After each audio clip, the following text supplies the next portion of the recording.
Então vamos lá. A primeira coisa que eu queria que todo mundo que está aqui comigo hoje entendesse qual é o propósito da igreja existir. Por que ela existe? Qual é o seu papel? E o que é de fato a igreja? O que acontece? Desde a criação do homem, com a queda do homem, o que aconteceu? O homem que era perfeito, se tornou imperfeito, começou a fazer as coisas da sua maneira. Viver da maneira que o homem quis viver só trouxe consequências negativas, porque passaram a viver da maneira errada. Dali surgiu as mortes, as doenças, as traições, as guerras, os conflitos. Até o momento que nós chegamos à época de Jesus, e aí Deus, pela sua infinita misericórdia, seu amor, vendo que essa realidade da humanidade que optou se afastar de Deus e viver da maneira errada, trouxe sobre eles, sem dúvida alguma, sofrimento. E Deus envia Jesus exatamente para poder mostrar para as pessoas o caminho no qual eles deveriam viver para ter resultados diferentes. Então, na realidade... Opa, saiu aqui.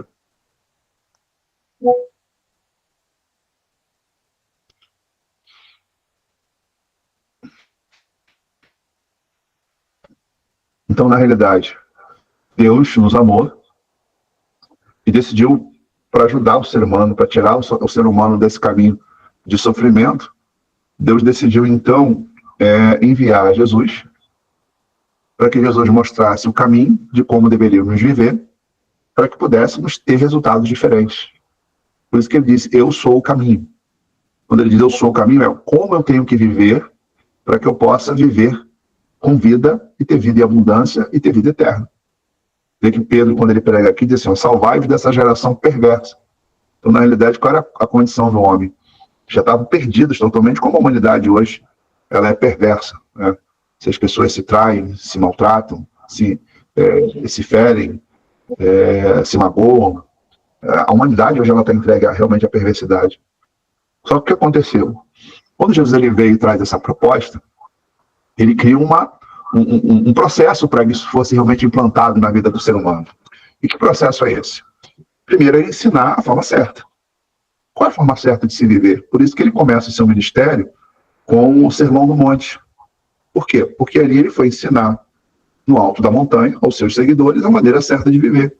Por isso que ele ensina sobre humildade, mansidão, sobre fome e sede de justiça, sobre ter misericórdia, sobre perdão, sobre ser luz, sobre amar o próximo, sobre amar a Deus acima de todas as coisas. Então, na realidade, aquele sermão foi o início, né, da proposta de Deus através de Jesus, mostrando, olha, se vocês querem viver, se vocês querem ter vida abundante, se vocês querem ter paz, vocês têm que viver dessa maneira. Essa é a condição. Então, ele apresenta tudo que o homem precisava fazer, pôr em prática, para viver com Deus e viver bem. O que acontece? Nesse processo todo, Jesus, para implantar isso, né, na humanidade, ele decide, então, formar seguidores, para que esses seguidores aprendessem, praticassem, e quando ele partisse, os seguidores dessem seguimento a esse aprendizado. Aprender a viver da forma certa vai fazer toda a diferença na nossa qualidade de vida.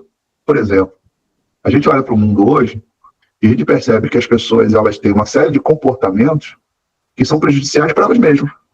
Por exemplo, quando as pessoas elas não perdoam, guardam mágoa, elas se expõem a desenvolver doenças graves como câncer. Quando as pessoas elas mentem, elas perdem o crédito ao ponto de, quando ela fala a verdade, ninguém acredita.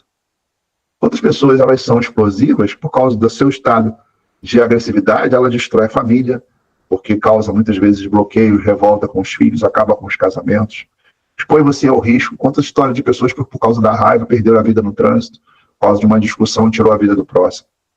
Então a gente observa que tudo que um homem faz de errado tem consequência. As pessoas, quando elas traem, elas machucam e ferem a outra pessoa, sabe? Ela acaba destruindo a sua própria família por causa disso. Então, quando a gente pega todo o contexto do comportamento humano, a gente percebe que esse comportamento é destrutivo. Só que quem está no mundo acha isso normal. No mundo é normal mentir. No mundo é normal enganar. No mundo é normal explodir. No mundo é normal você murmurar. É normal você guardar mágoa e não perdoar pessoas. Então, para o mundo, tudo isso é normal. Sabe? Viver dessa forma é normal. Quando Jesus ele vem, ele mostra o seguinte, olha, vocês estão perecendo por causa dessa vida que vocês estão levando. Agora eu vou mostrar para vocês o caminho. Por isso que ele disse, eu sou o caminho. Só que quando ele traz ensinamento, o que ele faz? Ele pega os seus seguidores e ele agora ensina, só que ele ajuda os seus seguidores a colocar isso em prática na caminhada. Por exemplo, ele chama os seus discípulos e diz, ó, segue. Chamou Pedro, chamou João, chamou Tiago, chamou Tomé, chamou Bartolomeu, segue. E caminhando com eles, Jesus foi ajudando eles a colocar em prática aquilo que eles ouviram do Senhor, aprendendo. Isso é, a gente aprende e é na caminhada que a gente vai descobrindo quais são os pontos que a gente precisa ajustar. E vou mostrar para vocês como Jesus fez isso. Por exemplo, Jesus estava caminhando com seus discípulos e de repente eles começaram a disputar quem era o maior. Não, sou melhor do que você, não, mas eu sou melhor do que você, não, mas eu falo melhor do que você. Jesus, da caminhada, parou, pegou uma criança, botou no meio e disse, ó, se alguém quer ser o maior, seja como essa criança. Então foi caminhando que Jesus mostrou para eles, olha, eu ensinei lá, qual foi a primeira lição? Humildade. E aí no caminho ele foi identificando a dificuldade que aqueles discípulos tinham, exatamente para corrigi-los. Por exemplo, foi no caminho que Jesus, ele percebeu Tiago e João, quando disseram para o Senhor, quando os samaritanos não quiseram receber Jesus na sua cidade, e aí, de repente, eles disseram, indignados com essa atitude dos samaritanos, eles chegam para Jesus e dizem assim, mestre, quer que oremos e desça fogo do céu como somos os samaritanos? Ali revelou que eles não tinham compaixão nem misericórdia, e Jesus ensinou eles ali dizendo, olha, vocês não sabem de que espírito vocês são. Então, naquele momento, Jesus quis ensinar aos seus discípulos a importância de, mesmo quando somos rejeitados, não podemos desejar o mal para as pessoas, nós temos que ter misericórdia delas. Então, assim, foi estando ao lado, caminhando com Cristo, que eles foram vendo que eles eram altivos, que eles eram explosivos, que eles eram sem misericórdia, que eles eram os injustos, que eles eram incrédulos. Quantas vezes Jesus falou, homens de pequena fé? Então foi caminhando que eles foram entendendo o que Jesus havia ensinado no Sermão do Monte. Qual era o objetivo de Jesus? É que eles aprendessem, que eles praticassem, e que depois eles levassem esse ensinamento para que mudasse a humanidade. Só que nesse processo da caminhada em que eles foram pondo em prática, foram amadurecendo, foram crescendo, Jesus decidiu dar um nome a esse grupo. E qual o nome que ele deu a esse grupo? Igreja. Ele começa falando para Pedro, tu és pedra, né? E sobre esse firmamento que você está, eu vou edificar a minha igreja. Então você vai vendo, Jesus começa a fazer referência à igreja ali com os seus seguidores. A questão é, por que ele usou essa palavra igreja? De onde surgiu? Qual foi a ideia? Você não encontra no Antigo Testamento a palavra igreja. Porque ele, do nada, vocês agora vão ser uma igreja.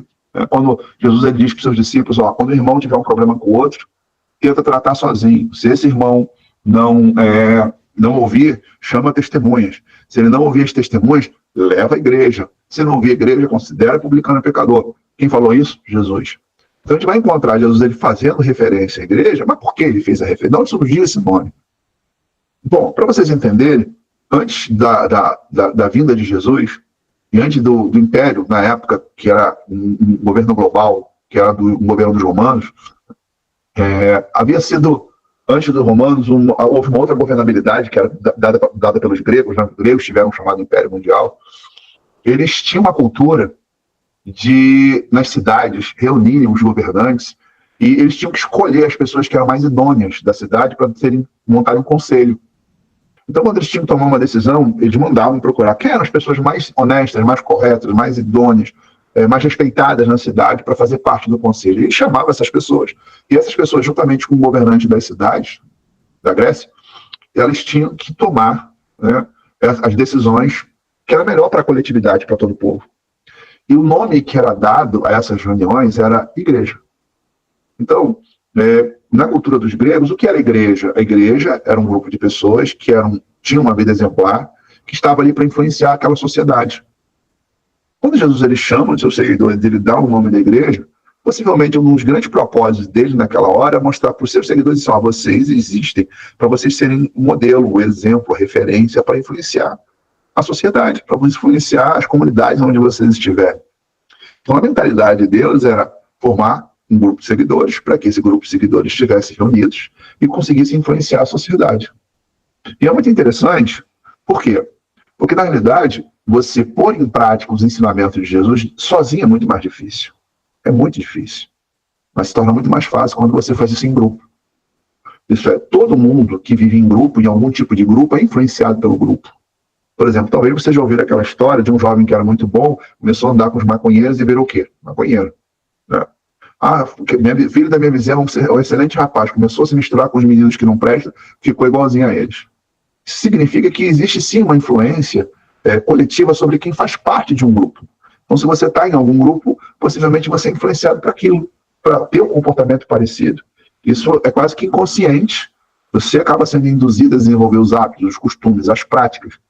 Então, o que Jesus ele fez? Ele formou seus seguidores, ensinou seus seguidores, mandou que eles estivessem juntos, e quando as pessoas viessem a se converter, elas seriam influenciadas pelo grupo. Então, na realidade, a intenção de criar um nome, né, para aqueles seguidores da igreja, nada mais era do que ajuntamento, do que assembleia, do que estarem juntos. Essa foi a intenção de Deus. Agora, como é que esse grupo deveria viver? Esse grupo deveria ser um exemplo, e como nós lemos aqui em Atos 2, eles eram um exemplo que fazia com que os que estavam no mundo perdido admirassem esse grupo. Como nós lemos lá, e a igreja caía na graça do povo. Ele dizia, o povo olhava e dizia assim, o que é isso? O que é esse pessoal? Olha como eles são, olha como eles vivem. E como é que eles viviam? Nós lemos lá em Atos 2, eu vou tentar aqui ler novamente para vocês entenderem. Ó, aquela igreja que se converteu e dizia assim, ó, e perseveravam na doutrina dos apóstolos, na comunhão, e no partir do pão, e nas orações. E toda alma havia temor, e muitas maravilhas e sinais se faziam pelos apóstolos. E todos os que criam estavam juntos, e tinham tudo em comum, vendiam suas propriedades e bens, repartiam com todos, segundo cada um havia de necessidade. E perseverando unânimes todos os dias no templo, partindo o pão em casa, comiam juntos com alegria, singeleza de coração, louvando a Deus e caindo na graça de todo o povo. E todos os dias acrescentava o Senhor à igreja os que haviam de se salvar. Então, eu vou tentar transportar vocês para aquela época. Imagine só, as pessoas elas vinham aquele grupo se reunindo, agora eram 3.000 pessoas aproximadamente. Quando ele diz que se reuniam no templo, não era propriamente no prédio, né, no templo de Salomão, mas no pórtico, que era um espaço ao lado do templo, onde as pessoas tinham acesso, e era um espaço que dava para aproximadamente 5.000 pessoas. Como a igreja era muito grande, era 3.000 pessoas, então o lugar ideal para se reunir era ali, até porque tinha muitos judeus que iam para fazer seus sacrifícios no templo, e via ali aquele grupo que diariamente estavam juntos. E olha que coisa interessante, diz lá que eles perseveravam na doutrina dos apóstolos. Qual era a doutrina dos apóstolos? O sermão do monte de Jesus, quando Jesus termina o seu ministério, ele diz o que para os seus discípulos? Vão, façam discípulos, ensinando o que eu tenho vos dito. Então, a perseverança era a insistência em dizer, olha, a gente tem que amar, a gente tem que se cuidar, a gente tem que ser um, a gente tem que ter comunhão, a gente tem que estar junto, a gente precisa se ajudar, a gente precisa orar uns pelos outros. Então, você percebe que aquela igreja aqui chamada igreja primitiva, eles estavam ali sendo persuadidos, influenciados, por isso diz perseverar na doutrina, né? Persuadidos a colocar então em prática. Você vê que era algo tão extraordinário que eles comiam juntos, né? Que era um hábito. Comer é como estar à mesa, né? Compartilhar, dividir, eles comiam juntos. Ninguém dizia que nada era seu, isso tinha no coração deles a vontade tão grande de usar o que tinha para servir, que eles estavam dispostos a suprir a necessidade uns dos outros. O que eu tenho, se você precisar, está aqui para te servir. Eles chegavam a ser capazes de vender bens para colocar aos pés dos apóstolos, para não ter necessitados na igreja. Hoje em dia é difícil as pessoas dizimarem. Imagina quando mais vender um bem para dizer assim, não, isso aqui é para servir os irmãos, socorrer os necessitados. Mas era o que a igreja naquela época vivia. Para eles, servir, cuidar, amar, estar junto, partir o pão, ter comunhão, ninguém dizia que nada era seu, isso para eles era a coisa mais importante. Quando eles se reuniam era para isso. Por isso que eu li aqui para vocês, fiz questão de ler. Aí as pessoas de fora olhavam esse cenário e diziam assim, que é isso? Como é que pode? Como é que eles conseguem ser assim? Como é que eles conseguem ver dessa forma? São tão unidos, cuidam um do outro, se preocupam. Os que têm, dão o que tem para socorrer quem não tem. Então, você veja que havia na igreja alegria, sabe? As pessoas olhavam, existia alegria, existia humildade, existia mansidão, existia justiça, existia misericórdia, existia amor, existia serviço, sabe? Realmente aquilo ali era a família de Deus. Quem não se apaixonaria por isso? Quando você olha aquela igreja daquela época e a igreja de hoje, são duas coisas totalmente diferentes. O que mais nós ouvimos hoje falar na igreja é as pessoas dizem, eu entrei na reunião, participei, saí, ninguém falou comigo. Você vê hoje que a igreja só se preocupa em cantar, ouvir a pregação e vai todo mundo para casa. E aí ficam comentando da roupa do outro, vê a roupa de fulano, vê a roupa de ciclano. Pelo menos é o que eu mais escuto hoje. Eu não quero me direcionar nem A nem B exclusivamente. Mas o que foi criado não é o que a gente vê hoje. Então, o que eu queria dizer para vocês, hoje a minha missão, né, levar as pessoas a voltar a essa realidade dessa igreja. Sabe? Uma igreja que a gente tem realmente o coração. Eu vou falar 100 vezes a mesma coisa com vocês sobre a importância de a gente se preocupar um com o outro, orar um pelo outro, contribuir para ajudar um ao outro. Eu vou estar sempre exortando vocês. Alguns aqui vão acordar e dizer, Marcelo, é isso que eu quero para a minha vida. E talvez alguns de vocês vão deixar de caminhar assim, Marcelo, quero isso não, eu quero a bênção, eu quero a vitória, eu quero receber, eu quero dar. E talvez não estejam conosco amanhã, mas amém, é normal, faz parte. Né? O que eu quero dizer para vocês é que levar a igreja para essa realidade, levar vocês para essa realidade, é minha missão. Entende? Só que, assim, nesse processo, é muito interessante a gente entender que o diabo, né, ele estava acostumado com o judaísmo, e o judaísmo era uma religião já totalmente contaminada, a política era a coisa mais importante no sistema religioso do judaísmo, a necessidade de se autoafirmar, de aparecer, de se mostrar, era comum no judaísmo, tanto que Jesus reprova e diz assim, cautelai-vos dos fariseus, que querem os primeiros lugares na sinagoga para serem vistos, não façam como eles que fazem largas orações na praça para serem vistos, ou quando jejum para que sejam vistos pelos homens, esses já receberam o seu galardão. O judaísmo levou as pessoas para uma hipocrisia, sabe, de querer mostrar uma coisa que não eram, de ter uma classe sacerdotal que era elitizada, então ninguém poderia questionar a classe sacerdotal de sacerdotes. O judaísmo se tornou uma religião falida. Aí o diabo, quando ele olha aquilo ali, diz assim, que é isso? E a questão é, quanto mais eles viviam essa vida da igreja, mais pessoas se convertiam. Entende? Marcelo, nós vivemos isso hoje? Não. Por isso que eu estou falando. Eu preciso persuadir vocês a entenderem isso, até entrar no coração de vocês, e vocês aprenderem a se amar, a orar uns pelos outros, a se cuidar, a vocês cuidarem do seu irmão, a vocês realmente, sabe, ter a vontade de ver o outro crescer, de se conhecerem como irmãos e praticarem, e depois levarem para outras pessoas onde vocês moram, essa mesma prática, esse mesmo princípio. Porque isso era a igreja. É isso que eu quero levar vocês a esse nível. Muitos de vocês já vieram de um sistema diferente, e eu vou explicar por que esse sistema é hoje assim, mas essa é a minha intenção. Vocês entenderem que a igreja não é o templo, a igreja não é o lugar, a igreja somos nós, certo? E temos que ser para o mundo a luz, para que eles possam olhar para nós e dizer, poxa, eu quero isso aí. Eu quero chegue o momento dos vizinhos de vocês serem assim, pô, eu quero ser como aquele, eu quero ser como a Maria, eu quero ser como a Luísa, eu quero ser como a Luciana, eu quero ser como a Sueli. Vocês conseguirem contagiar as pessoas no ambiente de trabalho, na vizinhança, ao ponto das pessoas quererem Cristo, porque vocês vão cair na graça do povo. Porque assim, a coisa mais importante para a igreja primitiva era o amor. E hoje é o que mais falta nela. Sabe? Essa é uma realidade de hoje. O que mais falta na igreja de Jesus hoje, claro, vamos generalizar todo mundo, mas o que falta realmente é o amor, não tem como negar.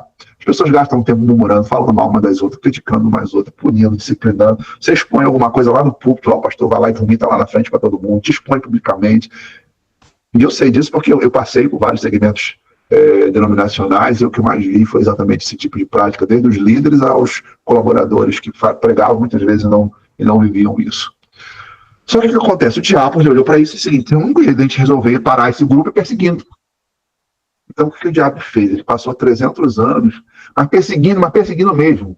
Sabe o que os cristãos naquela época, os discípulos naquela época, serem lançados na arena para ser queimados, ser comidos por leões? Sabe? Onde hoje é lá o Vaticano, era o Jardim de Nero.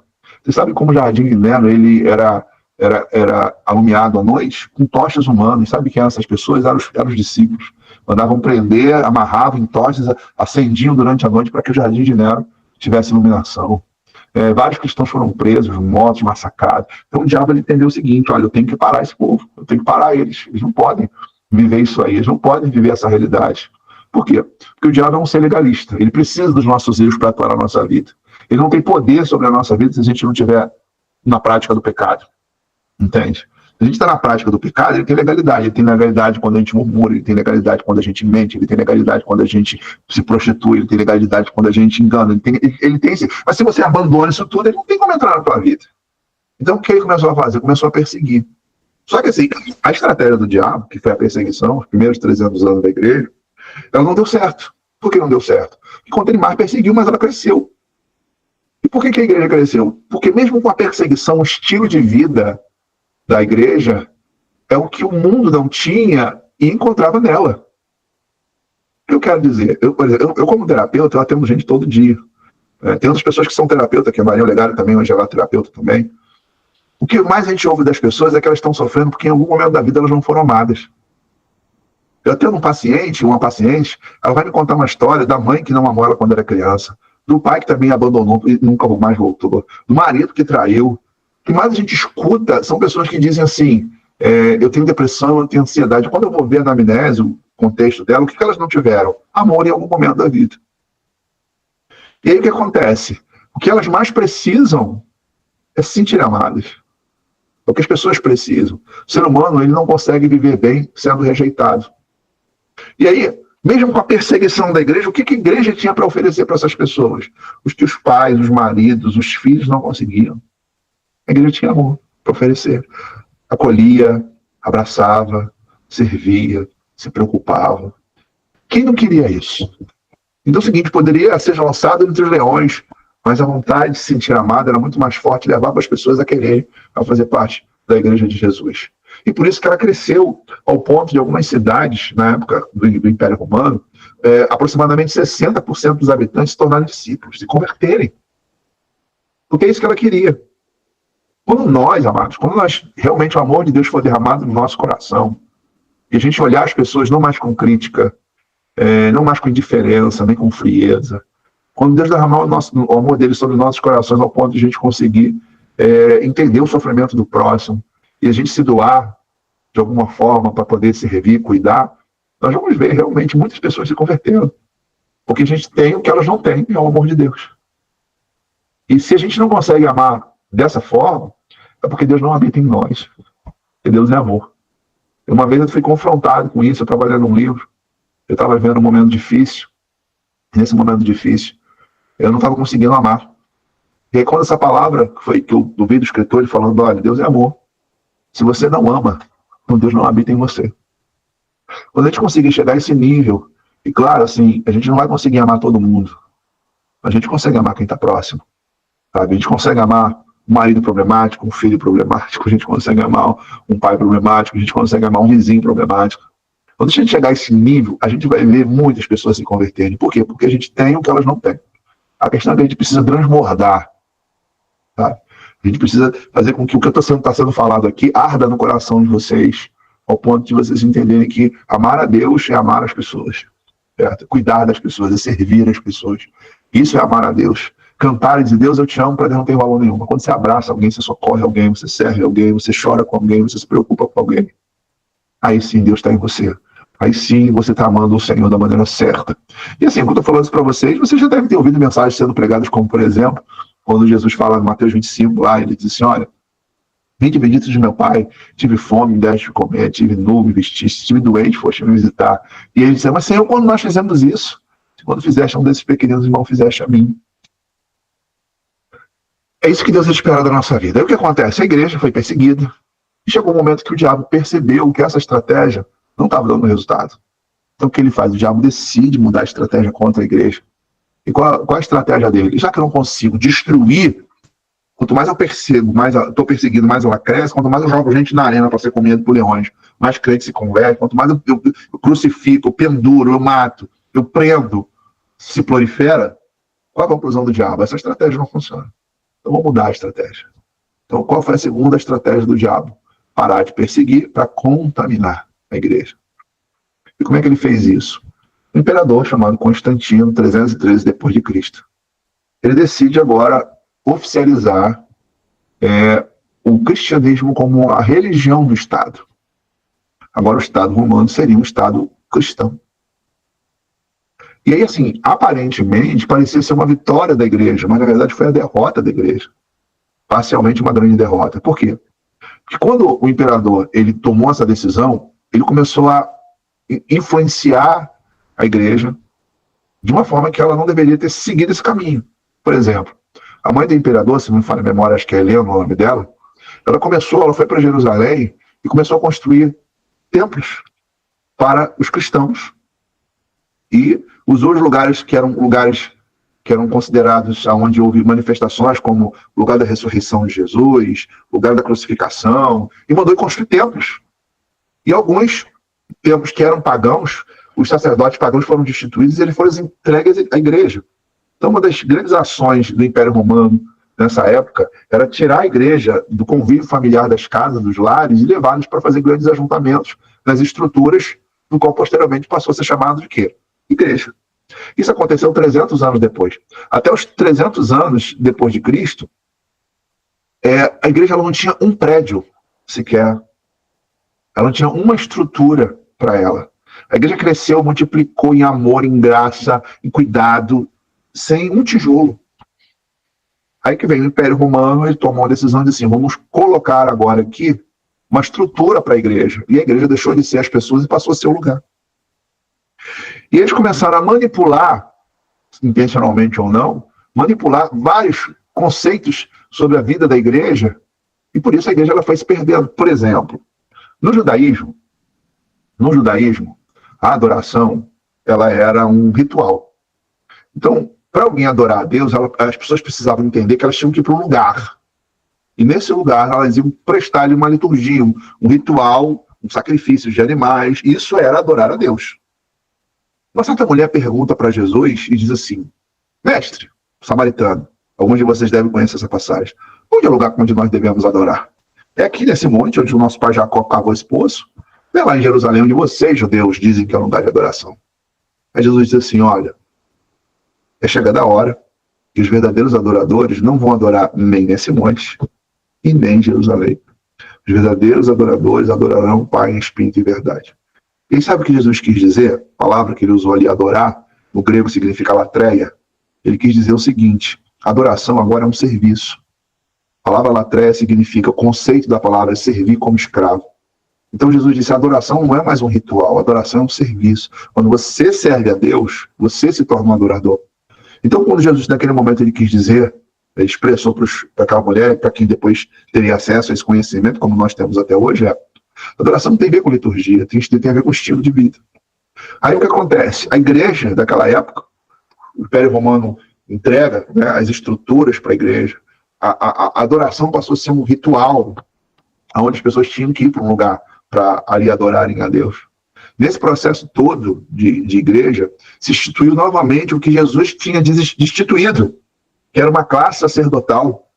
Você percebe o seguinte, quando os judeus se reuniam, eles precisavam de uma classe sacerdotal, porque só os sacerdotes poderiam ministrar, só o sumo sacerdote podia entrar no Santo dos Santos, só os sacerdotes poderiam fazer os sacrifícios.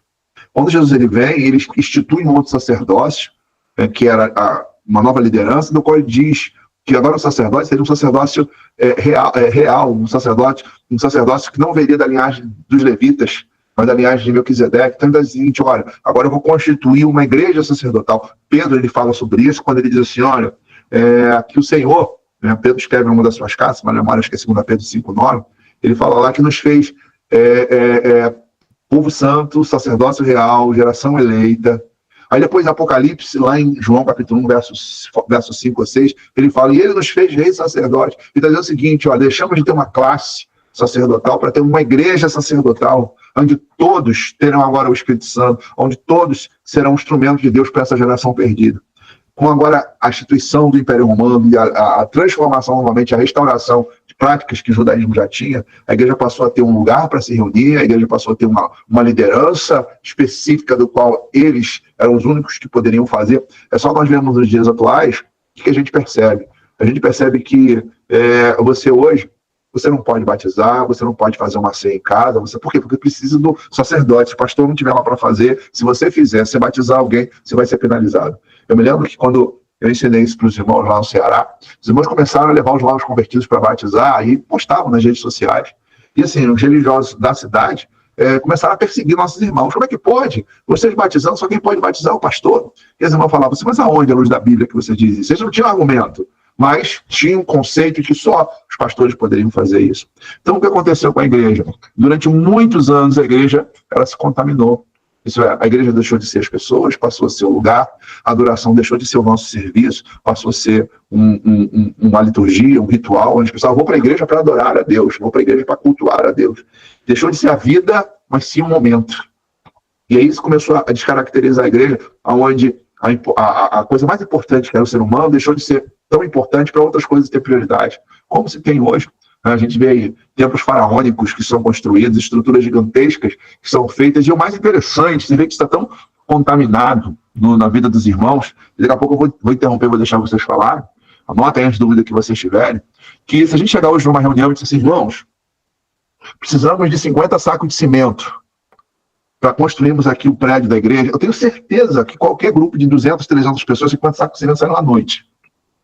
Mas se a gente disser assim, irmão, nós temos um irmão que precisa fazer uma cirurgia, precisa de 5 mil reais, cada um vai dar uma oferta. Dificilmente alguém vai dar um valor significativo. Como é que um saco de cimento pode ser mais importante do que a cirurgia de um irmão? Que às vezes depende daquela cirurgia para estar entre a vida e a morte. Então, assim, os valores se inverteram. Sabe? Foram surgindo uma série de conceitos do qual Jesus reprovou, como, por exemplo, Jesus fala dos primeiros assentos. Ele chama os seus discípulos e diz assim, olha, acautelai-vos dos fariseus que querem nas sinagogas os primeiros lugares. Colocaram novamente na igreja os assentos em destaque para os líderes, sentaram lá em cima, semideuses. Começaram a mudar o conceito do altar, que é o nosso coração, começaram a colocar que o altar é um degrau onde você sobe em cima, e de lá de cima flui tudo, e quem subir lá em cima, que não tiver consagrado, não for escolhido, subir naquele altar, está consumado em disciplina. Como pode achar mal que um palco vira o altar, do qual o altar deveria ser o nosso coração? Só que assim, isso aconteceu por aproximadamente 1000 anos. Quando chegou entre 1000 depois de Cristo, Deus começou a levantar líderes para mudar, para restaurar, melhor dizendo, o que a igreja havia perdido. Surgiu o Pedro Valdo, todos eles eram sacerdotes da igreja católica, João Wycliffe, Jerônimo, foram surgindo e foram sendo massacrados, porque a igreja, nesse período a igreja havia se transformado na igreja católica, apostólica romana, até que veio, né, um desses líderes, que era alemão, chamado Martinho Lutero, e ele consegue romper com esse segmento, trazendo agora o ser humano novamente para os trilhos, isso é, a igreja, a salvação não é mais pelas obras, pela graça é salvo, isso não vem de vós, é dom de Deus. E aí surge o que a gente chama de movimento protestante, 1500, se não falha a memória, 46 ou 16, alguma coisa assim. E a igreja começa a voltar para os trilhos, só que o diabo, mais uma vez, ele olha a estratégia da igreja e diz o seguinte, bom, a gente tentou perseguir, não foi suficiente. A gente tentou contaminar, não foi suficiente. Então vamos fazer o seguinte, vamos dividir a igreja. Um povo dividido não subsiste. O diabo pegou as palavras de Jesus e chegou à conclusão, vamos fazer o seguinte, vamos dividir. E aí dividir eles são fracos. Para isso, o que foi criado? Foi criado o sistema denominacional. Isso é, logo quando a igreja começou a se libertar do catolicismo, aí começam a surgir as divisões denominacionais. Aproximadamente nesse mesmo período, 1500 e alguma coisa, surge a igreja presbiteriana, surge a igreja batista. Depois, 1836, surge a igreja wesleyana. 1911 surge a igreja Assembleia de Deus, chamada Assembleia dos Crentes, 1914 chamada Assembleia de Deus. Depois chega 1986, 62, começa a surgir os movimentos chamados movimentos neopentecostais, movimentos pentecostais. Agora, a ideia, um avivamento, poder de Deus, a igreja voltar a ter dons, a se manifestar, o Espírito Santo voltar a falar. E aí surge novamente mais ramificações denominacionais, como o caso da bênção, né, que é desse período. Vão surgindo até a gente chegar à realidade de hoje. Qual a realidade que a gente vê hoje da Igreja de Jesus? O que ela se transformou com todo esse processo? Ela se transformou num lugar. Isso é, vamos para a igreja, limpar a igreja, varrer a igreja, arrumar a igreja. Onde o mais importante não é o amor, o mais importante é a reunião. Você não precisa amar, você não precisa cuidar de ninguém, mas você tem que se reunir. Você não pode faltar uma reunião, você não pode deixar de estar numa reunião, você não pode deixar de cantar, você não pode deixar de estar lá presente. Mas você amar, você não precisa. Mentir, você pode, você não precisa falar a verdade. Agir com justiça, você também não precisa. Então a reunião passou a ser a coisa mais importante da vida da igreja, em vez de ser a prática da vida cristã, dos princípios de Jesus, de seus ensinamentos. A mensagem deixou de ser a doutrina de Cristo, e a mensagem que antes era concentrada nos ensinamentos de Jesus, ela passou a ser concentrada em toda a Bíblia. E a gente ouve falar muito de Abraão, de Elias, de Moisés, de Sansão, e aí começam as pregações, Elias desceu o fogo do céu, e Abraão, pai da fé, e aí com Davi, o grande rei. E aí ele foi sendo colocado de lado o mais importante, que era o ensinamento de Cristo. E a igreja ficou presa à antiga aliança, com práticas do qual a gente vê hoje. Tem gente que guarda o sábado, tem gente que não come carne de porco, tem gente que usa roupão. E na realidade transformou a igreja, que deveria ser um ambiente de amor, de acolhimento, de cuidado, de serviço, de estar junto, de se doar pelo próximo, de fazer com que as pessoas caiam na graça de Deus por ver o amor de Deus nos nossos corações. Se perdeu. Aí a pergunta é, isso é em todos os lugares? todos os lugares. Mas existem grupos que vivem como uma igreja, tem grupos também, muitos irmãos, vocês não conhecem, mas existem outros grupos que vivem como nós estamos vivendo, pregando o que nós estamos pregando. Uma vez eu tive com um pastor e ele falou, Marcelo, tivemos um encontro no Espírito Santo, de pastores que estão falando sobre o Evangelho do Reino, ensinando a igreja nas casas, ensinando sobre o amor. Falei, mesmo, para quantos pastores tinham? Tinha uns 700. E como 700 pastores que falam isso aí que você está falando para mim? É isso, Marcelo. Mas como é que eu não conheço? É porque nós não somos uma denominação. Você não vê nosso nome, nossa placa, não existe placa. Não temos uma estrutura. Nós temos pessoas. Então você imagina, 700 pastores, quantos discípulos não temos espalhado aí por esse Brasil, que fazem o que eu estou fazendo com vocês. Então, assim, o que eu quero dizer é que, assim, isso não é uma exclusividade minha. Eu só agradeço a Deus. Deus me dá o privilégio de abrir os meus olhos para que eu possa enxergar a mesma coisa que eles estão enxergando, e eu estou fazendo isso para vocês enxergarem. A pergunta que eu faço é se isso faz sentido para vocês. Porque o que eu quero dizer é para essa direção que eu vou, é isso que eu quero. Quero que levar vocês a esse nível, se desprenderem dessa mentalidade religiosa, onde a aparência é a coisa mais importante, onde a estrutura é mais importante que o ser humano, onde cada um por si, Deus por todos. A gente precisa acabar com isso. Bom, vou interromper agora aqui e começa as perguntas. Luísa faz uma pergunta aqui. Pode falar, Luísa. Sou eu aqui que estou no telefone. Lucas. É. Pode falar, Lucas. É que você falou sobre o amor de Jesus, que quando veio falar conosco sobre o que ele esperava de nós, era que era adoração em forma de serviço, né? Que não é só cantar e tal, e como adoração que a gente meio que criou culturalmente no momento de aflição, de dor, clamar a Deus como ele pudesse fazer um milagre por nós e tal, mas que a adoração também é um serviço, é servir a Deus. Então, eu acho que hoje as denominações onde tem igrejas e voluntários, pessoas que trabalham para a igreja, são aliciadas para servir de forma que o serviço dela é feito para a estrutura e não para os irmãos, né? Onde as pessoas se enganam e acabam se olhando como estou servindo a Deus, fazendo ações pela igreja, voluntariados pela igreja, eu ajudo a estrutura a crescer, então eu estou servindo a Deus. E isso é também uma forma de distorcer o que Jesus queria pra gente, né? Que acaba que a pessoa se sente como parte do corpo porque está agindo. Mas se você olhar por essa perspectiva que você tomou agora, ela não está adorando de fato, né? Ela está só sendo um peão ali de trabalho. Verdade. Onde muitas vezes tem mais interesse em servir uma classe pequena de líderes do qual vão usufruir dos benefícios dessa estrutura, do que propriamente alcançar todas as pessoas que estão ali naquele grupo, do qual precisam serem alcançadas, serem abençoadas, serem atingidas, entendeu?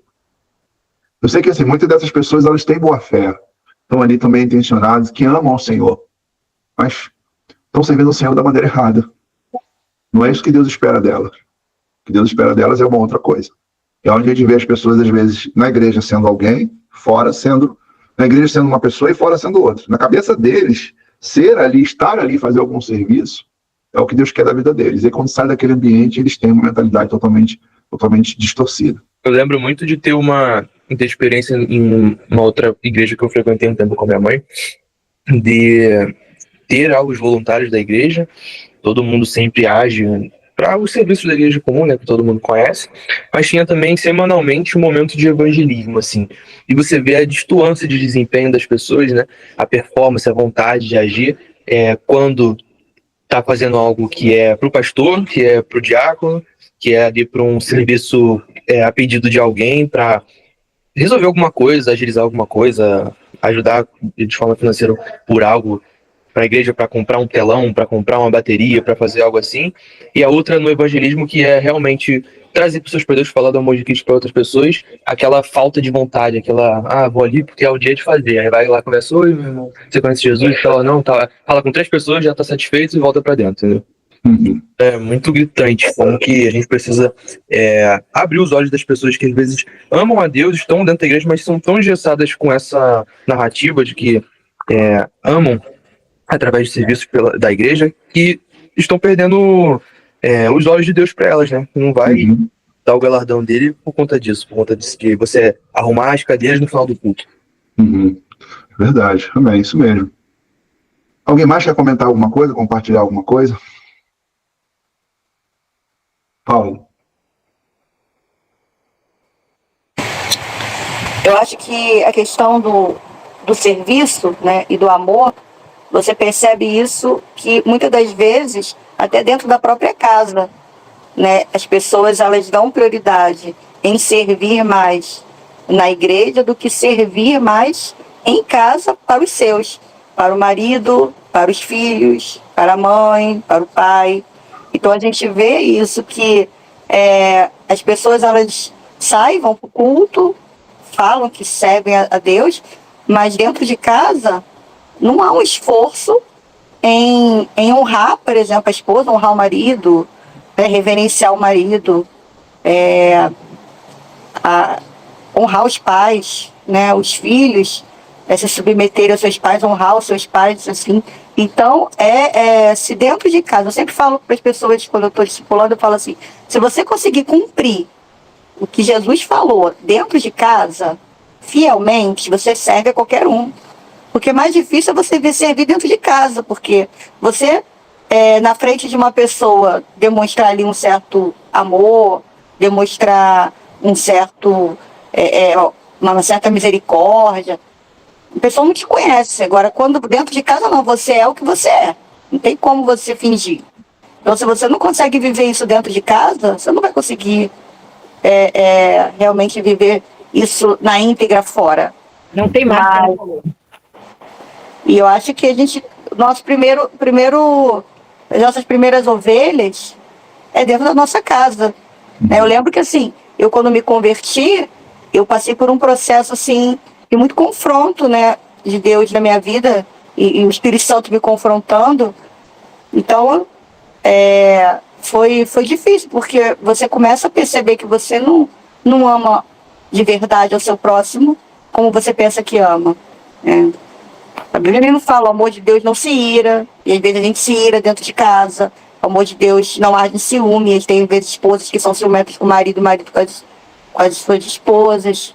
Né? O amor de Deus não se soberbece, ou seja, às vezes a gente é soberbo, não quer assumir os nossos próprios erros, coloca na culpa do outro, não quer ser humilde para poder reconhecer que a gente é que está errado, a gente que é culpado. Isso tudo, a maioria das vezes, dentro de casa, da nossa família. Então, se a gente não começar a praticar isso dentro de casa, a gente vai estar, sabe, sendo hipócrita, né? Então, por exemplo, até mesmo hoje, essa igreja que a gente está vivendo, né, assim, dá para a gente priorizar isso. E quantas vezes, quando a gente está em algum ministério que tem reunião terça, quarta, quinta, sexta, sábado, domingo, você não consegue priorizar a família. Negócio de Lucas, às vezes falava assim, pô, mãe, você dá atenção mais para os jovens do que para a gente. Porque queria atenção, queria que eu estivesse ali para eles. E aí você, não, tem que ir reunião de jovens, tem que sair, tem que fazer isso, tem que levar, não sei o quê. Então, se a gente não conseguir dar essa prioridade até para ganhar os de dentro, a gente vai perder os de dentro e vai ganhar os de fora. Amém. Nilza, levantou a mão, pode falar, Nilza. Então, eu ouvi o irmão falar sobre aquele exemplo que deu sobre falando do cimento, né?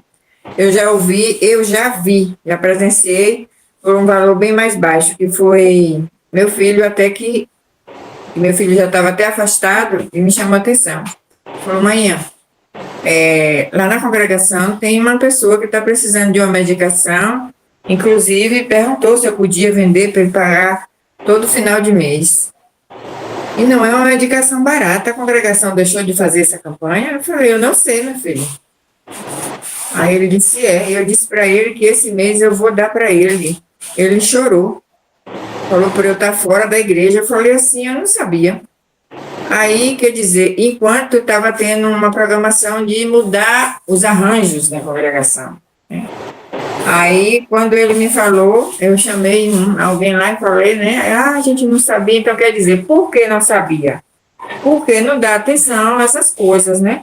Então, foi como quando eu conheci o irmão, eu falei, para mim, primário é assim, a necessidade física e espiritual da pessoa, até porque isso está lá, né, no Sermão do Monte, felizes aqueles das suas necessidades espirituais, né? Quer dizer, ele não era no momento, ele já estava lá, já estava consciente da necessidade espiritual dele, mas a necessidade física dele não estava sendo notada, né? São essas coisas que eu vejo. Deixar aquilo que pode passar, que não tem nada a ver, que a gente pode se reunir até embaixo de uma árvore, enquanto não tem nada errado também ter seu prédio, tudo arrumadinho, mas olhar e pregar o amor enquanto meu filho estava fora, né? Já estava fora, ele falou, esse mês eu vou te dar. Aí ligou para mim e me falou. Foi que depois eu falei, aí disse, mas a gente também tem que falar, mas se não falar, não sabe que a pessoa é doente? Não saber se está tendo condições de manter aquela medicação? Essa questão eu vejo também, e foi como eu falei para o irmão, eu fui captando, botando esses pontinhos, né? E a gente vê que o amor é baseado nessas coisas que Jesus Cristo falou, né? Que ele ia reconhecer os dele pelo amor. É esse amor que a gente tem que ter no nosso coração. A gente não pode crescer, mas nós temos outras pessoas. Quando eu comecei aqui, a gente tinha 3 ou 4 pessoas caminhando conosco. Hoje a gente já tem aqui aproximadamente 27 pessoas, talvez não estão todos aqui, mas a gente está crescendo. Então, assim, a gente precisa se exercitar nisso e levar isso para as pessoas que Deus colocar no caminho de vocês. Ensinar a doutrina, mostrar que a igreja de Jesus não é um lugar, mostrar que o culto a Deus tem mais a ver com a vida que você leva do que aquela reunião que você faz. Não que seja errado cantar, não é errado cantar, não é errado louvar, não é errado aplaudir. Não é errado a gente se reunir num lugar específico, também, como a Nilza falou, também não é errado. A questão é que a gente tem que entender o que é mais importante nesse processo. A coisa mais importante, né, em tudo, primeiro é o amor. A gente tem que amar. E se a gente não ama, vamos orar por isso. Senhor, coloque esse amor no meu coração, eu não consigo amar. Diga para Deus, Senhor, eu não consigo amar assim. Peça, Senhor, derrama. A Bíblia diz que o Espírito Santo derrama o amor de Deus em nossos corações. Você pode pedir isso. A gente tem que ser obediente aos ensinamentos de Jesus. Sabe, no dia a dia, e como a Luciane falou, esses ensinamentos muitas vezes são confrontados dentro de casa, que é um ambiente onde é mais difícil de colocar em prática, porque você está todo dia com as mesmas pessoas, e aquelas pessoas às vezes nos desgastaram, fizeram coisas, ou falaram coisas, ou agiram de maneira errada, que quer levar a gente às vezes a pagar uma diferença, que acaba sendo indiferente também. É dentro de casa que a gente começa a se exercitar. É dentro de casa que a gente começa a se exercitar no amor. A gente conseguir amar os de fora, a gente precisa ter esse exercício de amar, né, os que estão dentro. E é isso que eu quero que vocês entendam. Quem mais quer falar alguma coisa, quer compartilhar? Alguém tem mais alguma pergunta, algum comentário para fazer? Vamos aproveitar esse momento, irmãos, é um momento importantíssimo. A gente tem muita clareza do que a gente quer, para onde a gente vai, certo? Como eu falei, eu não sei se todos que estão aqui, no final, vão estar conosco. Espero que sim. Porque às vezes também, né, quando a gente vê assim, até por exemplo, digamos que a gente não pode mandar uma cesta básica naquela semana para aquela pessoa, mas se eu me comover e procurar outro irmão, ou 2 ou 3, fica mais fácil, né? É como se diz, né, se tiver um prato só e chegar, se for para dividir o prato para mandar, talvez fique difícil, mas se a pessoa chegar, fica mais prático, né? Então, eu vejo dessa forma. Eu não sou, dentro da minha congregação, eu não sou de estar, assim, seguindo bolinho, seguindo visitinha, não. Eu sempre fui neutra no meu lugar, sempre fui, assim, de caminhar do meu jeito. Eu nunca fui, assim, aquela pessoa bem visada, não. A Nilza é estranha. Eu sempre fui queixada nesse lado. Assim, agora, nunca deixei de fazer a vontade de Deus, graças a Deus, sabe? Nunca deixei, porque assim, vontade de homem eu já fazia, que era dos meus pais, do meu marido, dos meus filhos, né? Agora a vontade de Deus, sim, essa em primeiro lugar. Amém. Como é que a gente faz isso na prática, do dia a dia? Agora vamos para a prática, né?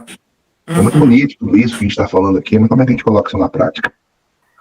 Vamos descobrir se a gente leva isso a sério. Quando a gente dobra o joelho para orar, eu tenho aqui muitas causas dos irmãos. A Alessandra, minha esposa, testemunha disso. A gente vai dormir, a gente dobra o joelho. E a gente levanta um clamor pelos problemas de vocês, sabe? Senhor, a gente pede pela causa da Nilza, causa da Sueli, Maria Olegário, né, do Lucas e a Luísa. Inclusive, conseguiram a vitória. Estava orando aí pela casinha que eles estavam querendo alugar. Graças a Deus, Deus ouviu a oração. Amém. A vitória veio, né? Hoje a gente estava lá na casa deles, lá, celebrando um momento abençoado, essa casinha que eles conseguiram num condomínio, uma casinha muito benção, um lugar muito aconchegante. Resposta dos nossos clamores, das nossas orações. A gente ora aí por vocês que precisam da conversão do marido, da esposa. Por que a gente faz isso? A gente faz isso porque isso faz parte do processo de amar. Você quer o outro bem, você quer que o outro fique bem. Então é importante que vocês também, quando forem orar, lembrem disso, sabe? É importante que vocês entendam aqui que a gente precisa cada vez mais construir relacionamentos. Isso é, vocês se conhecerem, independente, todo mundo conhece Marcelo e Alessandra, ótimo. Mas vocês irem se conhecendo, se identificar, vou procurar fulano, vou lá no grupo nosso, lá tem um WhatsApp, todo mundo, vou entrar fulano aqui, conversar um pouquinho com ele, ouvir a história dele na reunião, achei tão legal a história dele, vamos conversar um pouquinho. Quando vocês pensarem, né, pô, vamos honrar o Senhor com nossos dízimos e ofertas, para que sempre que houver necessidade, Marcelo tenha como abençoar os irmãos que precisam. Alguns já que já precisaram, a gente ajudou, alguns sinalizaram, eu falei, estamos à disposição, a hora que você precisar, pode contar conosco. Nunca neguei para nenhum de vocês ajuda quando pediram, quando sinalizaram, quando falaram. Quando a gente tem isso no coração, você vê que a igreja primitiva lá, diz a palavra, que eles chegaram a vender bens para socorrer os necessitados. Então, olha que no coração deles havia preocupação com o próximo. Então, primeiro a gente tem que se amar. E os que vão chegando vão olhar para a gente e vão dizer assim, é isso que eu quero. Sabe? É isso que eu quero. E a gente também precisa conhecer, né? Porque é conhecendo que vai se amando, né? Exatamente. A gente precisa ter essa Eu tenho iniciativa. facilidade, né? Já semanalmente fiquei conversando aí mais uma irmã aí quase a noite toda. Ótimo, então é isso mesmo. Eu sei que assim, a gente vive para um mundo que ele é muito individualista. Sabe? Cada um vive a sua vida. Hoje as coisas materiais são mais importantes do que as pessoas. As coisas são mais importantes que as pessoas. Mas nós estamos nesse mundo, mas não pertencemos a ele. Então significa que a gente não pode agir como o mundo age. O mundo, assim, me desprezou, eu desprezo você. Sabe? Os meus interesses primeiro, depois os seus. Cada um por si, Deus por todos. Essa é a mentalidade do mundo, a gente não pode ser assim. Uma vez eu estava na beira da praia, meu marido fez um especial aí, tinha um senhor acabando de pegar uns peixes, aí ele falou assim, eu falei, mas engraçado, né, moço? Sai de dentro da água, daqui a pouco, se demorar um pouquinho, não tiver um gelo, ele vai se estragar. E ele era cristão, né? Aí ele falou, e assim, senhora, que temos que ser nesse mundo, né? Morar nesse mundo e não deixar se contrair pelas coisas do mundo. O peixe sai de lá de dentro, mas não se contaminou com o sal. E a gente olha que é verdade, né? Viver no mundo sem precisar estar contaminado com as coisas do mundo, né? Por quê? Porque a gente tem nossos irmãos para conversar, não precisa estar conversando com pessoas lá de fora que não tem coisas boas para compartilhar com a gente, né? Verdade. E o meu desejo, irmão, para a gente finalizar esse momento aqui, não ficar muito tarde, é pedir que Deus derrame isso no coração de vocês. Amém.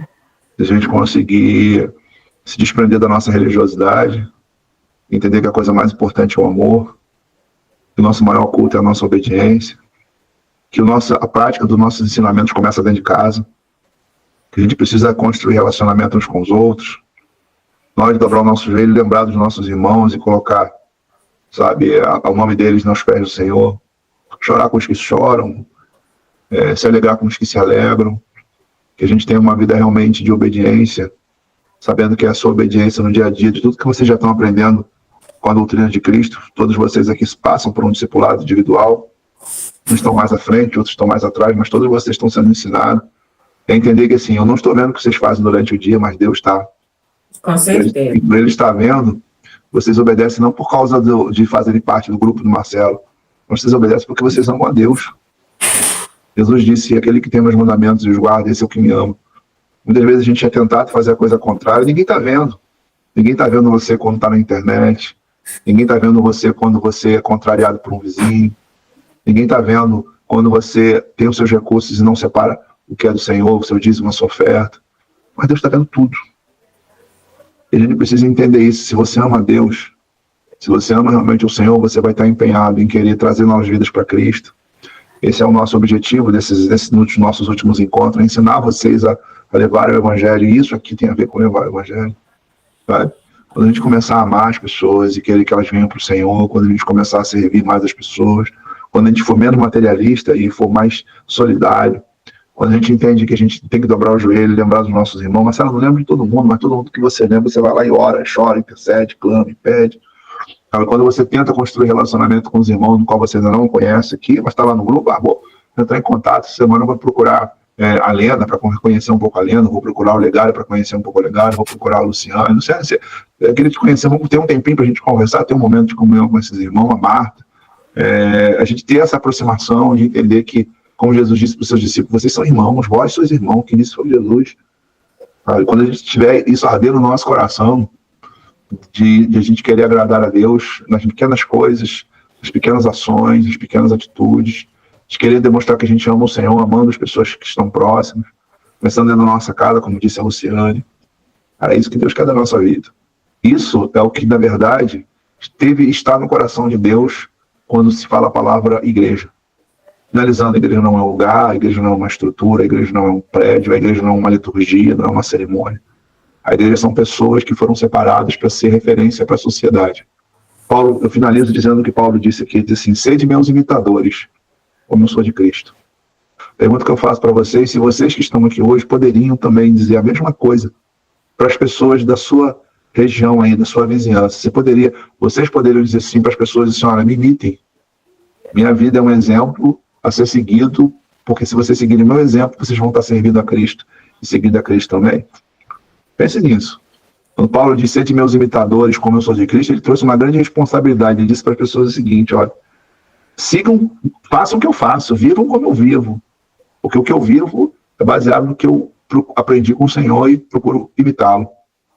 Então, pare para pensar se você pode falar para sua família isso, você pode falar para os seus vizinhos isso. Você é para essas pessoas um exemplo a ser seguido todos os dias, porque a gente está seguindo o exemplo de Cristo. Amar, perdoar, servir, cuidar, contribuir, sabe? Perdoar, se desprender. É isso que Deus quer da gente. Vamos orar então? Se alguém quiser falar mais alguma coisa aqui para a gente finalizar. Não? Bom, vamos orar, e minha petição que eu peço muito a Deus hoje é que vocês entendam isso, né? Como Jesus disse assim, Pai, graças te dou porque ocultaste dos grandes e revelaste aos pequeninos. Eu quero muito, muito, muito é que isso seja revelado para vocês. Chegar um momento que vocês consigam fazer isso sem influência do Marcelo. Sabe? O Marcelo, se eu morrer hoje, vocês seguirem isso fielmente, independente do Marcelo existir ou não. E o que eu estou falando para vocês não é um conceito do Marcelo, nem o Marcelo é fundamento de nada. O conceito de Cristo. Se eu sair da vida de vocês, vocês vão continuar vivendo, praticando, se exercitando. Por quê? Porque o fundamento de vocês é Jesus, o meu também é Jesus. Eu não quero ninguém fundamentado em mim. Não sou ninguém melhor, não sou melhor do que ninguém, não sou superior a ninguém. Sou igualzinho a vocês. Só que a gente precisa, todos nós precisamos ser parecidos com Jesus. Em tudo, em tudo. E eu vou ser muito sincero para vocês, todos nós podemos chegar a esse nível, de alcançar esse grau de relacionamento, de exemplo, de espiritualidade. E eu peço a Deus que o Espírito Santo abra o coração de vocês e leve vocês para esse nível, que é o que Deus quer. Vamos orar então? Eu vou orar e vou pedir ao Senhor para que isso se concretize na nossa vida, no nome de Jesus. Vamos fechar nossos olhos. Pai, no nome de Jesus, o que eu te peço hoje é que essas palavras elas não fiquem, Senhor, não se percam com o passar dos dias. Sim. Quando Jesus fala sobre o semeador que saiu a semear e a semente caiu em boa terra e deu fruto, 30, 60, 100, eu quero te pedir que hoje os nossos corações sejam como essa boa terra. Senhor, que os discípulos que o Senhor me deste não são meus, são seus. As ovelhas não são minhas, Senhor, são suas. E tudo que eu quero é que elas entendam o que realmente é o Evangelho. Que elas entendam que o mundo aguarda a manifestação dos filhos de Deus. Que o amor, Senhor, tem que ser a nossa principal bandeira. E a gente consiga, Senhor, viver isso de maneira intensa. Que caia hoje, Senhor, todos os bloqueios que nós temos de mente. Toda a dureza que a gente tem de coração. Tudo que nos prende, Senhor, a nos tornarmos racionais, terrenos, materialistas. E nos faz, Senhor, homens e mulheres que te amem, te sirvam, e queiram te agradar em tudo. Faz arder nos nossos corações essa mensagem, Senhor. Eu sei que se não for o Senhor, passados os dias a gente vai esquecer e vai voltar a viver sempre da mesma maneira. Esse momento nosso não seja um momento em vão, mas que venha dar fruto. Que esses irmãos cresçam, Senhor, e se tornem, Senhor, os apóstolos de hoje, como aqueles que se tornaram no passado, foram instrumentos de mudar a sua geração. E hoje nós estamos com uma responsabilidade, Senhor Deus, de levar as pessoas para a eternidade no momento em que é o fim. A gente sabe, Senhor, que a qualquer hora Jesus vem buscar a sua igreja. E precisamos fazer mais do que temos feito, Senhor, porque é pouco. Eu te peço em nome de Jesus, se existe alguma coisa que impede de nos tornarmos, Senhor, a igreja, Senhor Deus, de Filadélfia, como a palavra mostra lá em Apocalipse, fiel no pouco, o Senhor colocou sobre muitos. Se existe alguma coisa que impede que seja arrancada da nossa vida, mas não permita, Senhor, que a gente se perca. Não permita que simplesmente venhamos ser, Senhor, superficiais.